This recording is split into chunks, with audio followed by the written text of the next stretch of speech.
हल्की हल्की बारिश शुरू हो गई थी। आसमान में बादल ऐसे गरज रहे थे मानो किसी का दर्द सुनकर खुद भी रो पड़े हों। तेज हवा मिट्टी के आंगन में पड़े सूखे पत्तों को उड़ा रही थी।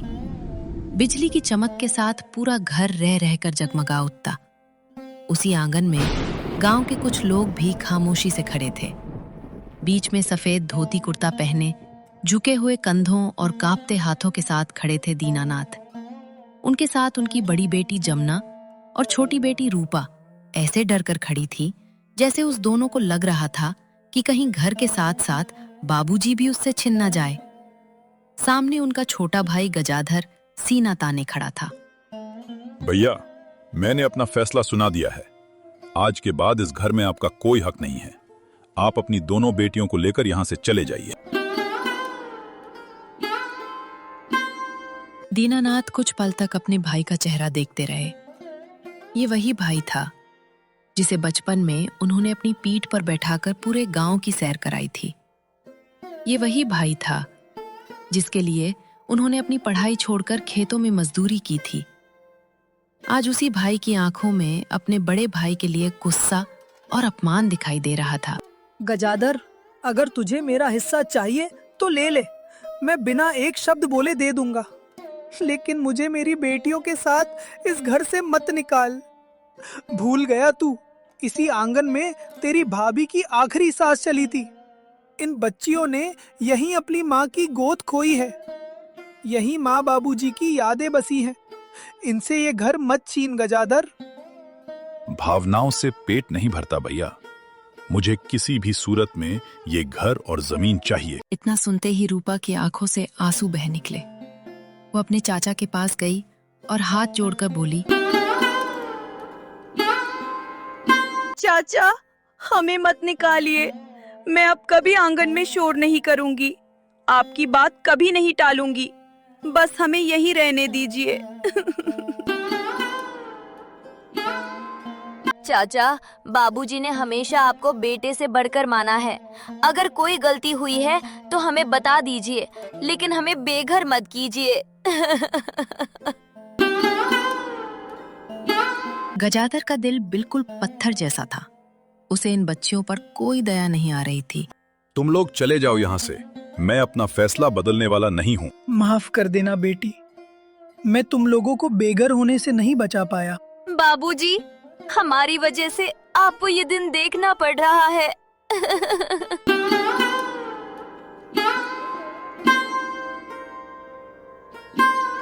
ऐसा दोबारा मत कहना बेटी। बेटियां कभी बोझ नहीं होती। बेटियां तो घर की उम्मीद होती हैं। बाबूजी, क्या अभी हमारा घर नहीं रहा? रूपा की बात सुनकर दीनानाथ का गला भर आया। कुछ पल तक वो कुछ बोल ही नहीं पाए। फिर उन्होंने रूपा को समझाते हुए बोला, घर ईंट और मिट्टी से नहीं बनता बेटी। घर उन लोगों से बनता है जो एक दूसरे का साथ कभी नहीं छोड़ते। जब तक तुम दोनों मेरे साथ हो, मेरा घर मेरे साथ है। इतना कहते ही दीनानाथ की आंखों से आंसू बह निकले। तीनों बाप बेटी एक पुरानी गठरी में 2 जोड़ी कपड़े, माँ की तस्वीर रखकर भारी मन से रोते हुए वहां से चल दिए। दीनानाथ ने एक बार आखिरी बार पीछे मुड़कर अपने घर को देखा। वो घर जिसमें उन्होंने पूरी जिंदगी लगा दी, आज सगे भाई ने पल भर में उन्हें पराया बना दिया था। तीनों वहां से बारिश में भीगते हुए कच्ची सड़क पर चल पड़े और आगे संघर्ष, भूख और तकलीफों से भरी एक अनजान जिंदगी उनका इंतजार कर रही थी। चलते चलते शाम हो गई। तभी गांव के बाहर पुराना मंदिर दिखाई दिया। बरामदे में बस एक टिमटिमाता हुआ दिया जल रहा था। तीनों वहीं जाकर बैठ गए। कुछ देर तक कोई कुछ नहीं बोला। सिर्फ बारिश की आवाज और मंदिर की घंटी से आती हल्की हवा सुनाई दे रही थी। दीदी, क्या भगवान देख पाते हैं? हाँ छोटी, वो सब कुछ देखते हैं। तो फिर उन्होंने हमें घर से निकलते हुए देखा होगा ना? रूपा का मासूम सवाल सुनकर जमुना का गला भर आया। वो जवाब नहीं दे पाई। दीनानाथ भी उसकी बातों को ध्यान से सुन रहे थे। हाँ बेटी, उन्होंने सब देखा होगा। तो फिर जब चाचा हमें घर से निकाल रहे थे तो उन्होंने चाचा को रोका क्यों नहीं? ये मासूम सवाल सुनकर दीनानाथ की आंखें भर आईं। कुछ पल तक वे चुप रहे, फिर धीरे से बोले, शायद भगवान अच्छे लोगों की परीक्षा लेते हैं बेटी। लेकिन बाबूजी, परीक्षा तो स्कूल में होती है, फिर भगवान इतनी बड़ी परीक्षा क्यों लेते हैं? इस बार दीनानाथ के पास कोई जवाब नहीं था। रात धीरे धीरे गहराती गई। अचानक रूपा के पेट में भूख से दर्द होने लगा। वो अपना पेट पकड़कर बैठ गई। जमुना ने बाबूजी की ओर देखा। दीनानाथ समझ गए। उन्होंने अपनी छोटी सी पोटली खोली। उसमें सिर्फ 2 सूखी रोटियां थीं। उन्होंने दोनों रोटियां निकालकर बेटियों की ओर बढ़ा दी। लो बेटी, खा लो। और आप बाबूजी? मैंने घर से निकलने के कुछ देर पहले ही खाना खाया था बेटी। अभी मुझे भूख नहीं लगी है। जमुना ने बाबूजी की आंखों में झांक लिया। वो समझ गई, बाबूजी झूठ बोल रहे हैं। बाबूजी, आपने सुबह से कुछ नहीं खाया है ना? अरे, बूढ़े आदमी को कितनी भूख लगती है बेटी। जमुना ने रोटी को 3 टुकड़े में बांट दिया और 1 टुकड़ा रूपा को, 1 टुकड़ा बाबूजी को और सबसे छोटा टुकड़ा अपने पास रख लिया। दीदी, तुमने सही किया। अब तो तीनों के पास रोटी है। रूपा की मासूम हंसी देखकर दीनानाथ और जमुना दोनों की आंखों से आंसू निकल पड़े। हे भगवान, मेरी बेटियों को भी त्याग करना पड़ रहा है। उसी समय मंदिर के पुजारी जी बाहर आए। उन्होंने तीनों को देखा। भीगे कपड़े, आंखों में आंसू और आधी टूटी हुई रोटी। सब कुछ देखकर उनका दिल पिघल गया। दीनानाथ जी, इतनी रात में यहाँ? हाँ पुजारी जी, बस रात भर सिर छुपाने की जगह मिल जाए, सुबह होते ही अपनी बच्चियों के साथ चला जाऊंगा। अरे दीनानाथ जी, आप जाने की बात क्यों कर रहे हैं? ये भगवान का घर है, यहाँ हारे को सहारा मिलता है। उन्होंने मंदिर के बगल में बने छोटे से कमरे का दरवाजा खोला। कमरा पुराना था, लेकिन सूखा था। आज से जब तक चाहो आप लोग यहीं रहो। इतना सुनते ही दीनानाथ की आंखों से आंसू बह निकले। धन्यवाद पुजारी जी, आज आपने सिर्फ हमें छत नहीं दी, मेरी बेटियों की इज्जत बचा ली। दीनानाथ जी, अगर धन्यवाद देना है तो उस भगवान को दीजिए जिसने मुझे आपकी मदद करने को भेज दिया। बहुत देर बाद दोनों बहनों के चेहरे पर खुशी लौटी थी। तभी रूपा ने पूछा, दीदी, क्या अब यही हमारा घर है? हाँ छोटी, कुछ दिनों के लिए यही हमारा घर है। फिर तीनों मंदिर के पास गए। रूपा ने मंदिर की ओर देखा और धीरे से बोली, भगवान जी, हमारा घर छोटा हो गया है। इस बात का मुझे कोई दुख नहीं है, लेकिन मेरे बाबूजी को अब कभी मत रुलाना। ये सुनकर दीनानाथ अपने आंसू नहीं रोक पाए। उस रात तीनों पहली बार बिना अपने घर के सोए, लेकिन पहली बार उन्हें ये भी महसूस हुआ कि दुनिया में अभी भी इंसानियत जिंदा है। अगली सुबह मंदिर की घंटी की आवाज से तीनों की आंख खुली। रात भर की बारिश अब थम चुकी थी। सूरज की हल्की किरणें मंदिर के आंगन में पड़ रही थी, लेकिन दीनानाथ के मन का अंधेरा अभी भी वैसा ही था। उन्होंने भगवान के सामने हाथ जोड़ा और बोले, हे भगवान, मैंने कभी किसी का बुरा नहीं किया। अगर मेरे हिस्से में दुख लिखा है तो मुझे दे दो, लेकिन मेरी बेटियों की मुस्कान मत छीनना। पीछे खड़ी जमुना बाबूजी को देख रही थी। वो समझ गई थी कि बाबूजी बाहर से जितने मजबूत दिख रहे हैं, अंदर से उतने ही टूट चुके हैं। फिर दीनानाथ बाहर निकलने लगे। बाबूजी, कहाँ जा रहे हैं? काम ढूंढने बेटी, आखिर पेट भरने के लिए कुछ तो करना होगा ना। मैं भी चलती हूँ आपके साथ। नहीं बेटी, तू रूपा के साथ यहीं रहे, मैं जल्दी लौट आऊंगा। उन्होंने दोनों बेटियों के सिर पर हाथ फेरा और गांव की ओर चल पड़े। पूरा दिन दीनानाथ काम की तलाश में एक जगह से दूसरी जगह भटकते रहे। भैया, अगर कोई काम हो तो बता दीजिए, मैं कोई भी काम कर लूंगा। दीनानाथ भैया, बुरा मत मानना, अब आपकी उम्र काम करने की नहीं रही। जवान लड़के आधी मजदूरी में मिल जाते हैं। ठीक है, भगवान आपका भला करे। वो आगे बढ़ गए। हर जगह उन्हें यही जवाब मिला। दोपहर तक उनके पैर जवाब देने लगे। वो सड़क किनारे एक पेड़ के नीचे बैठ गए। उनकी जेब में एक भी रुपया नहीं था। सुबह से उन्होंने पानी के अलावा कुछ नहीं पिया था। उधर मंदिर में रूपा चुपचाप बैठी थी। उसका ध्यान बार बार रास्ते की ओर जा रहा था। दीदी, बाबूजी अभी तक नहीं आए। मुझे जोरों की भूख लगी है। बाबूजी आ जाएंगे छोटी, वो किसी काम में व्यस्त होंगे। लेकिन जमुना की अपनी नजर भी बार बार उसी रास्ते पर टिक जाती।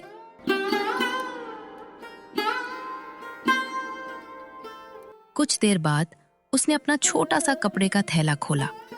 उसमें उसकी माँ की एक पुरानी चांदी की पायल रखी थी। रूपा ने उसे देखते ही पहचान लिया। दीदी, ये तो माँ की पायल है। हाँ छोटी, आप क्या करेंगी इस पायल का? सोच रही हूँ इसे बेच दूं। नहीं दीदी, ये तो माँ की आखिरी निशानी है। मुझे भी पता है छोटी, लेकिन अगर इस निशानी को बचाने के लिए बाबूजी भूखे रहें तो माँ भी खुश नहीं होंगी। दोनों बहनों की आंखों से आंसू बह निकले। माँ होती तो हमें कभी रोने नहीं देती। इसलिए तो अब हमें माँ भी बनना है और बेटी भी। शाम ढलने लगी। दीनानाथ थके हारे वापस लौट आए। उनके कदम पहले से भी भारी थे। जमुना उन्हें देखते ही समझ गई, आज भी काम नहीं मिला। फिर भी उसने मुस्कुराकर पूछा, आइए बाबूजी, कब से मैं और रूपा आपका इंतजार कर रही थी। हाँ बेटी, काम खोजते खोजते बहुत देर हो गई थी। कल फिर जाऊंगा। बाबूजी, पानी पीजिए, आपको प्यास लगी होगी। मेरी बेटी तो अब बड़ी हो गई है। मैं जल्दी बहुत बड़ी हो जाऊंगी बाबूजी। फिर आपको काम नहीं करना पड़ेगा। मैं मजदूरी करूंगी और बहुत सारे पैसे कमाऊंगी। नहीं बेटी, तेरे हाथ किताबों के लिए बने हैं, मजदूरी के लिए नहीं। रात हो चुकी थी। सूखी रोटी खाकर जब दीनानाथ और रूपा सो गए, जमुना चुपचाप मंदिर के आंगन में आकर चारपाई पर बैठ गई। उसकी मुट्ठी में माँ की वही चांदी की पायल थी। उसने आसमान की ओर देखा। माँ, अगर आज आप होती तो शायद मुझे ये फैसला नहीं लेना पड़ता। मैं मजबूर हूँ माँ, लेकिन मैं वादा करती हूँ बाबूजी को कभी दुखी नहीं होने दूंगी, चाहे मुझे अपनी हर खुशी क्यों ना बेचनी पड़े। जमुना पायल बेचने का फैसला कर चुकी थी, क्योंकि अब उसे इस परिवार की बड़ी बेटी नहीं बल्कि इस घर की दूसरी माँ की जिम्मेदारी भी निभाने का समय आ चुका था।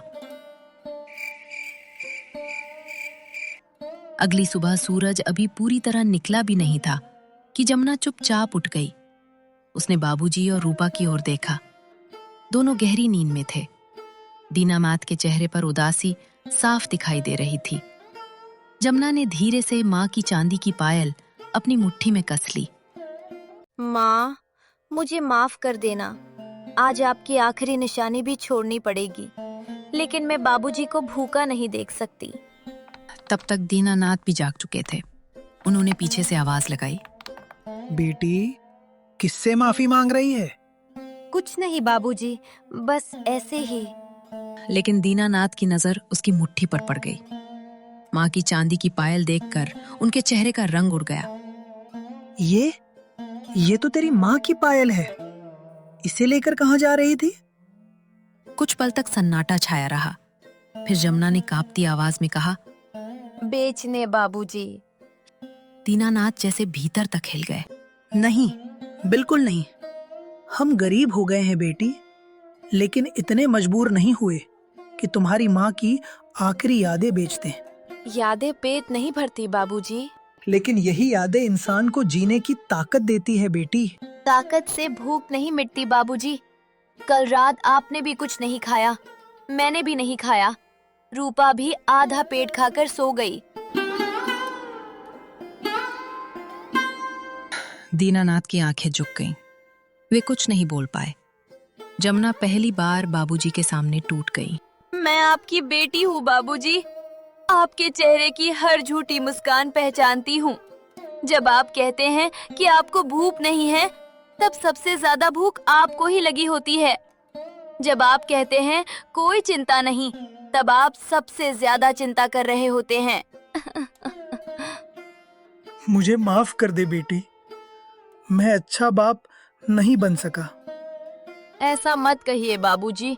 जिस पिता ने अपनी पूरी जिंदगी हमारे लिए खपा दी, वो खुद को कैसे दोष दे सकता है? तभी वहां रूपा भी आ जाती है। क्या हुआ बाबूजी? आपके शरीर में दर्द हो रहा है क्या? नहीं मेरी गुड़िया। उसी समय मंदिर के पुजारी जी वहां पहुंचे।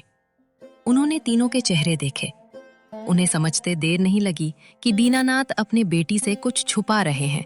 दीनानाथ जी, आज आप मेरे साथ चलिए। कहाँ पुजारी जी?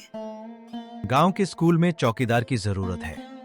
तनख्वाह ज्यादा नहीं है, लेकिन 2 वक्त की रोटी और रहने का इंतजाम हो जाएगा। दीनानाथ की आंखों में पहली बार उम्मीद की चमक दिखाई दी। फिर उसे अपने उम्र वाली बात याद आ गई। लेकिन मेरी उम्र? दीनानाथ जी, वहां ताकत से ज्यादा ईमानदारी चाहिए, और गांव में आपसे ज्यादा ईमानदार आदमी मैंने नहीं देखा। दीनानाथ की आंखें भर आईं। उन्होंने मंदिर की ओर देखा और हाथ जोड़कर बोले, लगता है तूने हमारी सुन ली भोलेनाथ। शाम के समय मंदिर के बाहर हल्की धूप फैली हुई थी। जमुना हाथ में झाड़ू लिए मंदिर के आंगन और सीढ़ियों को पूरे मन से साफ कर रही थी। पुजारी जी की पत्नी उसके पास आई। बेटी, मुझे पता चला है कि तुझे सिलाई आती है। थोड़ी बहुत आती है काकी, माँ ने सिखाई थी। तो आज से मेरे पुराने सिलाई वाले कमरे में बैठ जाया कर। गांव की औरतों के कपड़े सिल लिया करना। जो कमाई होगी वो तेरी। पुजारिन की बातें सुनकर जमुना की आंखें चमक उठी। सच में काकी? हाँ बेटी, मेहनत करने वाले हाथ कभी खाली नहीं रहते। जमुना की आंखों में उम्मीद की किरण दिखाई दे रही थी। रूपा कुछ दूर में चारपाई पर बैठी अपनी पुरानी किताब साफ कर रही थी। क्या कर रही है बेटी? कुछ दिन रुक जा, तुझे नई कॉपी किताब दिला दूंगा। अब इसकी क्या जरूरत है बाबूजी? अब तो वैसे भी स्कूल तो जाती नहीं मैं। रुपया की बात सुनकर दीनानाथ ने मन ही मन ठान लिया।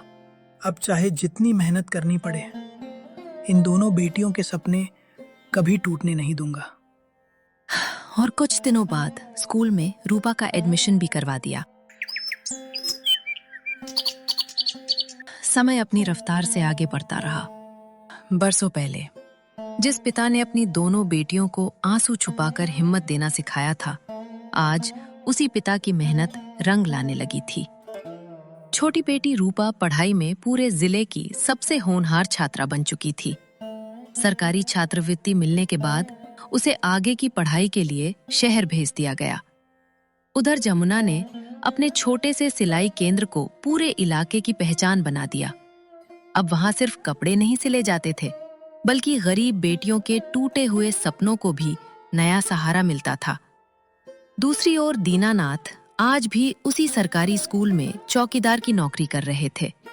उम्र ने उनके बालों को सफेद कर दिया था, लेकिन ईमानदारी और सादगी आज भी वैसी ही थी। दीनानाथ जी, आज विशेष ध्यान रखना होगा। आज जिला अधिकारी निरीक्षण के लिए आने वाली हैं। कहीं भी कोई कमी नहीं दिखनी चाहिए। दीनानाथ चुपचाप अपना सर हिला देते हैं और जिला अधिकारी महोदय के आने का इंतजार करने लगते हैं। तभी एक सरकारी गाड़ी स्कूल के सामने आकर रुकी। एक युवा अधिकारी नीचे उतरी। दीनानाथ ने सिर झुकाकर नमस्ते की, लेकिन अगले ही पल वो अधिकारी दीनानाथ के पास ठहर गई। उसके आंखों से आंसू निकल पड़े। बाबूजी। दीनानाथ चौंक गए। उन्होंने ध्यान से देखा, वो उनकी अपनी बेटी रूपा थी। आज वो जिला प्रशासन में अधिकारी बन चुकी थी। उसे देखकर दीनानाथ की आंखें भर आईं। रूपा, मेरी बेटी। हाँ बाबूजी, आज जो भी हूँ आपकी त्याग की वजह से हूँ बाबूजी। स्कूल के सभी लोग ये दृश्य देखकर भावुक हो गए। उसी समय जमुना भी वहां पहुंची। दीदी, आपका सपना भी पूरा हो गया। हाँ छोटी, बड़ी बहन के लिए इससे ज्यादा खुशी की बात क्या हो सकती है कि उसकी बहन अब अफसर बन गई। ये सब आपके और बाबूजी के कारण संभव हो पाया है दीदी। दूसरी तरफ गजाधर की दुनिया पूरी तरह बदल चुकी थी। जिस जमीन के लिए उसने भाई को घर से निकाला था, वो कर्ज चुकाने में बिक चुकी थी। उसका बेटा शहर जाकर बस गया और कभी लौटकर वापस नहीं आया। बीमारी और अकेलेपन ने उसकी सारी अकड़ खत्म कर दी थी। एक दिन गजाधर दीनानाथ का पता करते करते मंदिर पहुंचता है, उसी मंदिर में जहां कभी दीनानाथ ने अपनी पहली बेघर रात बिताई थी। मुझे पता है गजाधर, तुम किसे ढूंढने आए हो। तुम जिसे ढूंढ रहे हो वो रोज शाम यहीं आता है। और हां, समय के चक्र से कोई नहीं बच पाया है। तुम्हें किए हुए कर्मों की सजा मिली है। गजाधर शर्मिंदा होकर सब कुछ सुनता रहा। उसे पता था कि उसने अपने सगे भाई और उनके बेटियों के साथ अन्याय किया था। कुछ देर बाद दीनानाथ मंदिर पहुंचे। दोनों भाइयों की नजरें मिली।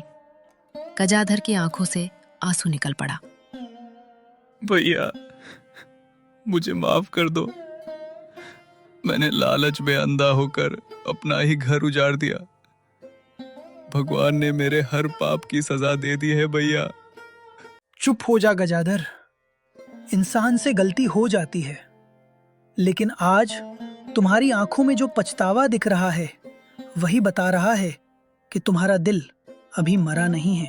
भैया, मुझे याद है पिताजी कहा करते थे, 2 भाई अगर साथ रहें तो कोई भी मुसीबत बड़ी नहीं होती।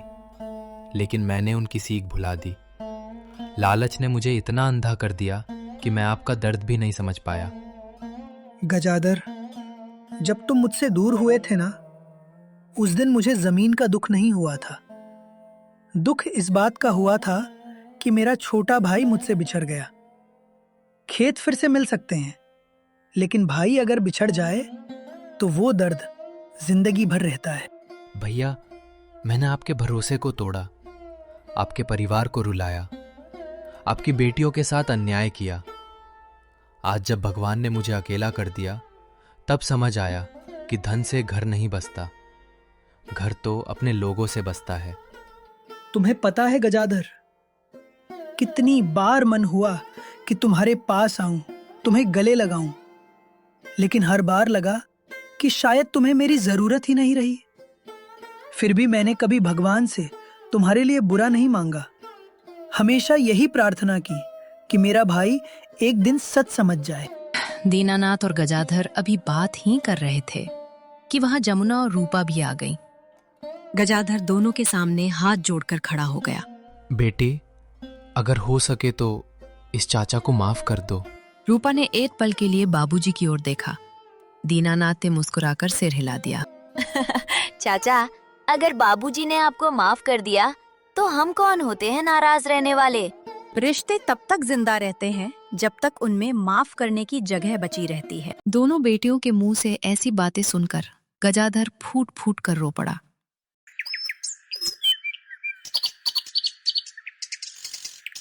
अगली सुबह दीनानाथ अपनी दोनों बेटियों और गजाधर के साथ उसी पुश्तैनी घर के सामने खड़े थे। घर अब खंडहर बन चुका था। दीवारों पर दरारें थीं, आंगन सूना पड़ा था। बाबूजी, अगर आप अनुमति दें तो इस घर को फिर से खुशियों से भर देते हैं। इतना पैसा क्यों खर्च करोगी बेटी? ये खर्च नहीं है बाबूजी, ये हमारी माँ की यादों का सम्मान है। कुछ महीनों बाद वही घर फिर से बनकर तैयार हो गया। आंगन में फिर तुलसी का चौरा था। बरामदे में फिर से चारपाई बिछी थी। दीवार पर माँ की तस्वीर मुस्कुरा रही थी। आज नए घर का पूजा दिया गया था और गांव के कुछ लोग दीनानाथ के यहाँ आए हुए थे। जिस दिन मेरी बेटियां पैदा हुई थीं, कुछ लोगों ने कहा था कि मेरे घर बोझ आया है। आज मैं पूरे गांव के सामने कहना चाहता हूं, अगर बेटियां बोझ होती तो एक बूढ़ा बाप आज सिर ऊंचा करके नहीं खड़ा होता। बेटियां घर नहीं तोड़ती, बेटियां टूटे हुए घरों को फिर से बसाती हैं। पूरा गांव तालियों से गूंज उठा। गजाधर की आंखों से आंसू लगातार बह रहे थे।